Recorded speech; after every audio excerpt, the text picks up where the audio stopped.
সেকালে উত্তর কলিকাতা মানে ছিল থিয়েটার পাড়া, আর আমাদের কাছে উত্তর কলকাতা হচ্ছে আমাদের শিক্ষা প্রাঙ্গণ আরজি কর মেডিকেল কলেজ।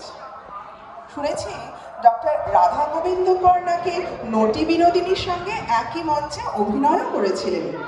তারই উত্তরসূরি আমরা। কলেজের ছেলে বউ মেয়ে জামাইরা আজ নিয়ে এসেছি নাট্যগীতিভিত্তিক প্রযোজনা বেঙ্গলি মেডিক্সের প্রথম নিবেদন রঙ্গমঞ্চের উপাখ্যান।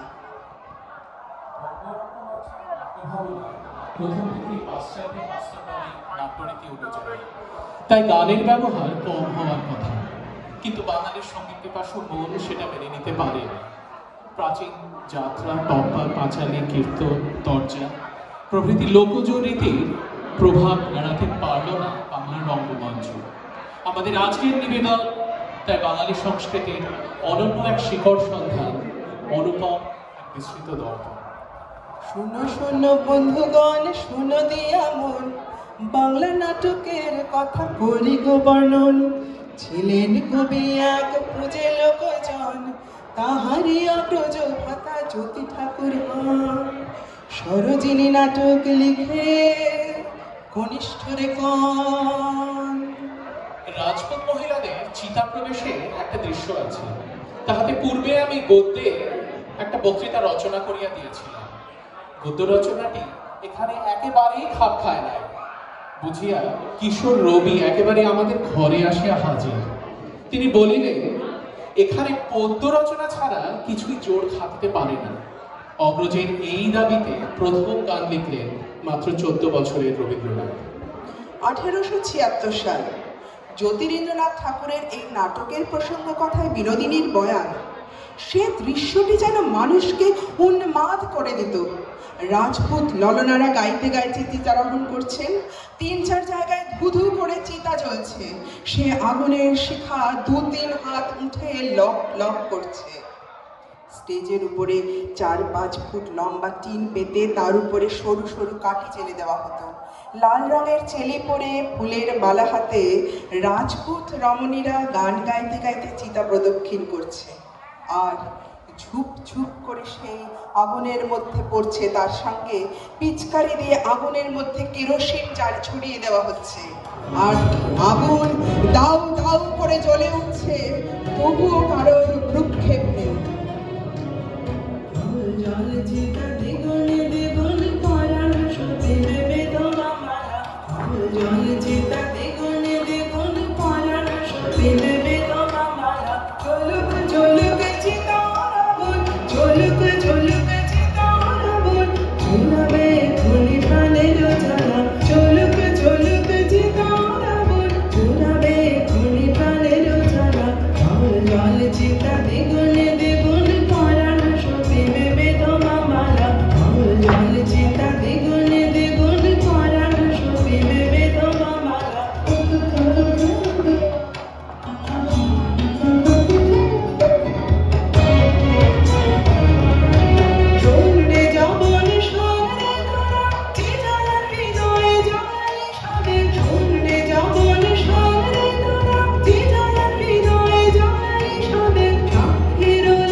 ধান্য পুষ্প ভরা আমাদের বসুন্ধরা এ কি, আমরা তো আজ নাটকের গানের কথা বলতে এসেছি, আবার স্বাধীনতা দিবসের গান কেন? তার কারণ আমরা কবি, গীতিকার, সুরকার, সঙ্গীত স্রষ্টা দ্বিজেন্দ্রলাল রায়কে তো চিনি, কিন্তু তার দেশপ্রেমের গান 1905-এর বঙ্গভঙ্গ বিরোধী আন্দোলনের সময় যেভাবে সমগ্র দেশের সকল বাঙালিকে এক করেছিল, ঠিক তেমনি তিনি তার পাশাপাশি বাংলা নাটকের রাজত্বে একচ্ছত্র স্থান অধিকার করে নেন। তার রচিত নাটক ও নাটকের গানে রোম্যান্টিসিজম থেকে স্যাটায়ার ধরা পড়ে। ঠিক, প্রধানত 4 শ্রেণীর নাটক রচনা করেছেন তিনি: প্রহসন, কাব্যনাট্য, ঐতিহাসিক এবং সামাজিক নাটক। কল্কি অবতার, পাষাণী, ভীষ্ম, গীতা পারাবার প্রভৃতি সামাজিক এবং মানবিক অনুভূতিগুলি ধরা পড়ে। ঐতিহাসিক নাটক ছিল যেমন চন্দ্রগুপ্ত, শাহজাহান, রানা প্রতাপ সিংহ প্রভৃতি। ওনার পরবর্তী গান চন্দ্রগুপ্ত নাটকের গান। এক ভিক্ষুবালার কণ্ঠে এই গান শুনে চাণক্য মোহিত হয়েছিলেন।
ঊনবিংশ শতকের দ্বিতীয়ার্ধে দেখা যায় বাংলা থিয়েটারের স্বর্ণযুগের সূচনা। বহু নাট্যবিদ যেমন গিরিশচন্দ্র ঘোষ, অর্ধেন্দু শেখর মুস্তাফি এবং অমৃতলাল বসুর আবির্ভাব ঘটে ঠিক ওই সময়। ডাক্তারির ছাত্র অমৃতলাল নাটকের নেশায় নিশ্চিত পেশা ছেড়ে পুরোপুরিভাবেই মনোনিবেশ করেন নাট্য জগতে। তার কৌতুক রসের জন্যই তাকে রসরাজ উপাধিতে ভূষিত করা হয়। বিবাহ বিভ্রাট, চাটুজ্জে বাণুজ্যে, চোরের উপর বাটপানি এবং অবশ্যই ব্যাপিকা বিদায় তার কিছু অন্যতম নাটক। আমাদের পরবর্তী নিবেদন তার এমনই এক রঙ্গনাটকের গান। নাটকের নাম খাস দখল, এক আত্মকেন্দ্রিক নারীর কণ্ঠে। চলুন শুনিও দেখি মজাদার উপস্থাপনা।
চলে এসেছি অনুষ্ঠানের অন্তিম পর্বে।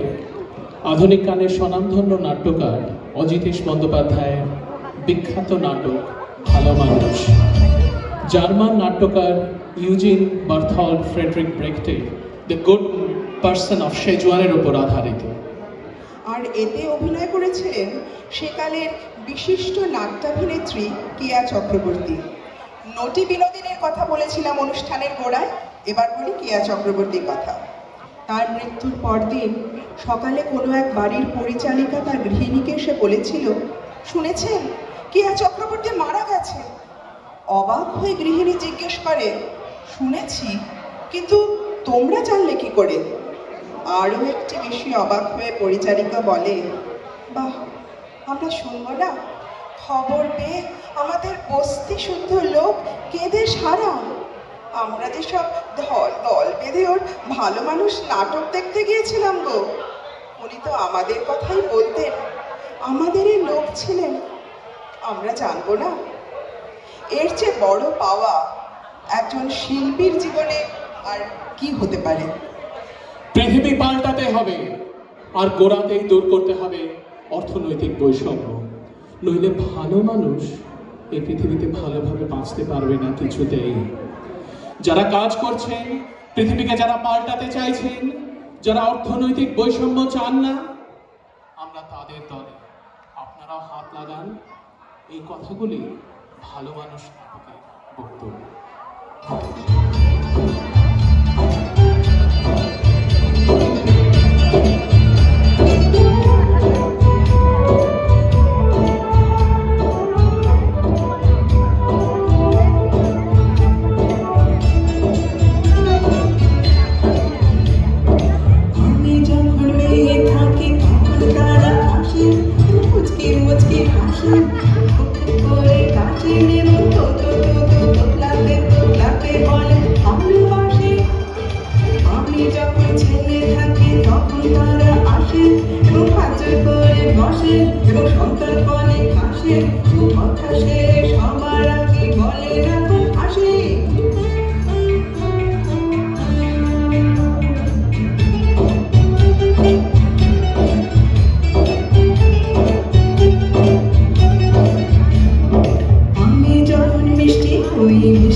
আজকে যারা যারা আমাদের সঙ্গে ছিলেন দেখে নিচ্ছি সকলকে।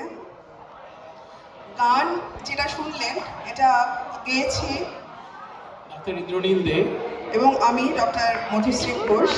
এই প্রসঙ্গে মনে করি যে আপনাদের যে পুরো যে অনুষ্ঠানটি দেখলেন এটাই ভাব, নির্দেশনা, স্ক্রিপ্ট এবং সমস্ত কিছুর পিছনে ডক্টর মধুশ্রী ঘোষ। আমাদের সঙ্গে আজকে যারা নাচে সহযোগিতা করেছেন ডেকে নেব তাদেরকে এক এক করে। শ্রীমতী সঙ্গীতা দে আজ নটি বিনোদিনী, ডক্টর অনিন্দিতা বিশ্বাস খাস দখলের পটের বিবি, doctor Debika Bandyopadhyay, doctor Chandranshu Guha, mister Chandranshu Guha. উনি চন্দ্রগুপ্ত নাটকের চন্দ্রগুপ্ত সেজেছেন, যদিও নাটকটা মোহিত করেছিল চাণক্যকে, কিন্তু চাণক্য থেকে আমার মনে হয় ওনাকে চন্দ্রগুপ্ত হিসেবে বেশি মানাতো। এবং অবশ্যই ভাবে আমাদের আরজি করের জামাই ডক্টর মানস দেববর্মন। এমন পটের বিবিকে ম্যানেজ করার জন্য সেরকম আরেকজন, এবং সমস্ত সমগ্র অনুষ্ঠানের আমাদের শব্দ সহযোগিতায় যিনি ছিলেন ডক্টর বিপাশা দে। এটা আমাদের বেঙ্গল মেডিক্সের প্রথম নির্দেশনা, প্রথম পরিবেশনা। আমরা সবাই আরজি করের ছেলে মেয়ে জামাই, ভবিষ্যতে আশা করি অন্য মেডিকেল কলেজের দাদা দিদিদেরকেও সঙ্গে পাবো। এবং this is what we do besides working for NHS। এটাই আমাদের breath of fresh air. Thank you. Thank you to Sanchita, my বামচাপ বাডি। ওর ইন্সপিরেশন ছাড়া আজকের অনুষ্ঠানটা হতো না।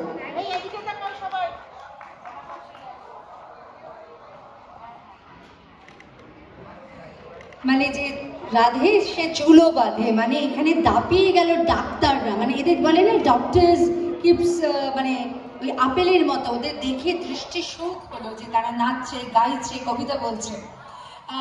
Thank you so much, thank you.